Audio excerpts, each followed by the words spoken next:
Hi, hello, வணக்கம். மறக்காம வீடியோவை லைக் பண்ணுங்க, ஷேர் பண்ணுங்க, காமெண்ட் பண்ணுங்க.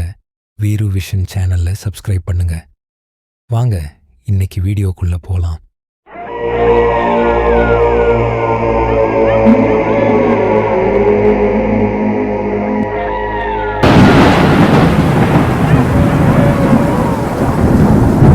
அவனுக்கு 22 வயது.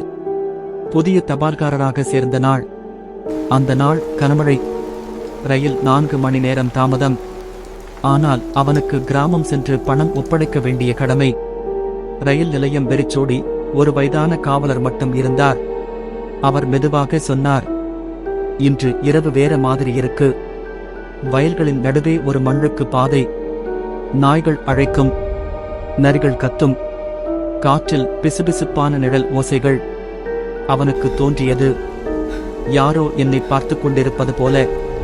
ஆலமரம் அருகே ஒரு பெண், சிவப்பு புடவை, நனைந்த தலைமுடி, வெறிச்சோடி போன கண்கள். அவள் சொன்னாள், நானும் கிராமத்துக்குப் போறேன். அவன் சேர்ந்து நடக்க ஆரம்பித்தான். ஆனால் அவள் நடக்கவில்லை, மிதந்து வந்தாள். அவள் சொன்னாள், என் குடை மரத்தடியில் விழுந்திருக்கு. அவன் பார்த்தான், அங்கு எதுவும் இல்லை. மின்னல் ஒளிப்பட்டது. அவளது முகம் அகோரம், மனிதர் அல்ல. நிழல் தவறாக நகரும்.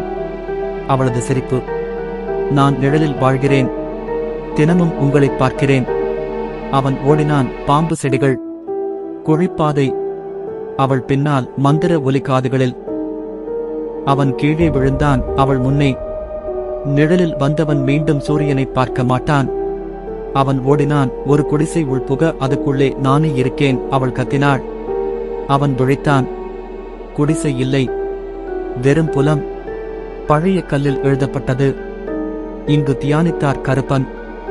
நிழலில் வாழ்ந்தார் அவள், கருப்பனின் சடங்கில் பலியாகிய பெண். அவளது ஆத்மா நிழலில் சிக்கி. அந்த நிழல் மீண்டும் வருவாள், மழையுடன். அந்த நிழல் வேறிக் கொண்டிருக்கும், இன்னும் பலரை தேடி. மழை வரும்போது நீங்களும் ஒற்றை நிழலை கவனிக்கவும். இது ஆரம்பம் மட்டும். கருப்பனின் சடங்கு தொடரும். இதே மாதிரியான உண்மை நிறைந்த அமானுஷ்ய கதைகளை நீங்க பார்க்கணும், கேட்கணும்னு நினைச்சீங்கன்னா மறக்காம வீடியோவை லைக் பண்ணுங்க, ஷேர் பண்ணுங்க, கமெண்ட் பண்ணுங்க. வீரு விஷன் சேனல்ல சப்ஸ்கிரைப் பண்ணுங்க. நாளைக்கு இன்னொரு வீடியோல பார்க்கலாம். தேங்க்யூ. பாய்.